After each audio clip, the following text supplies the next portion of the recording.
আমার বন্ধুর একটা ভয়ঙ্কর ঘটনা ঘটে গেছে। মরুভূমি থেকে এক পেত্নী এসে পড়েছে উঠে চড়ে আমাদের জঙ্গলে।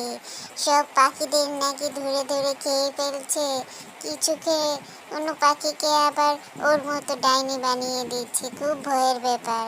তোমরা সবাই যাওয়ার সময় একসাথে মিলে যাবে। আর বেগুনি টুনি, তোর বাড়ি তো দূরে, তুই কিন্তু খুব সাবধানে যাবি।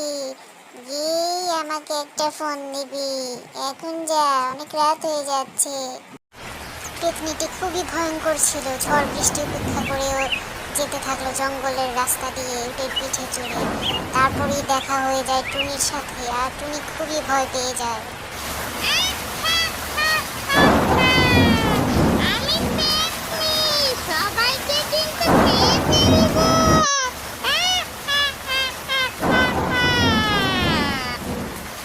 আমাকে খেও না, আমাকে ছেড়ে দাও, কেউ আমাকে বাঁচাও। আমার মার কাছে আমি চলে গেলাম। তুই রাত্রে ঘোরাফেরা করছিস কেন? আমি কিন্তু তোকে জাদু করে আমার মতো পেতনি বানিয়ে দেবো। ছোট্ট টুনি পেতনির ভয়ে একবার হলুদ আর একবার বেগুনি বর্ণ ধারণ করতে থাকলো। ও প্রচন্ড ভয় পেল। এর মধ্যে ডাইনি পেতনি ওকে ফুটুস করে একটা কামড়ও দিয়ে দিল। এর মধ্যেই ঝড় থেমে গেল আর ভোর হয়ে গেল। টুনি ওর বাসায় ফিরে আসলো। ওর মা ওর জন্য কিছু খাবার রেখে গেল, কিন্তু এসেই দেখলো কি এক ভয়ঙ্কর ঘটনা।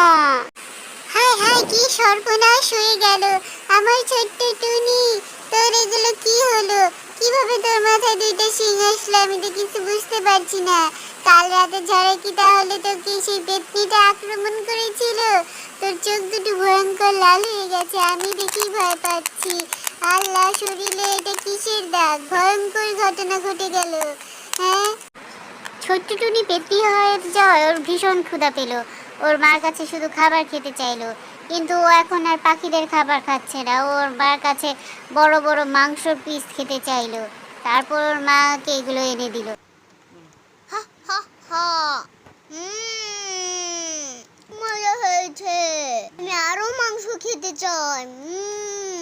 আমাকে এনে দাও তাড়াতাড়ি, গপ গপ করে খাবো।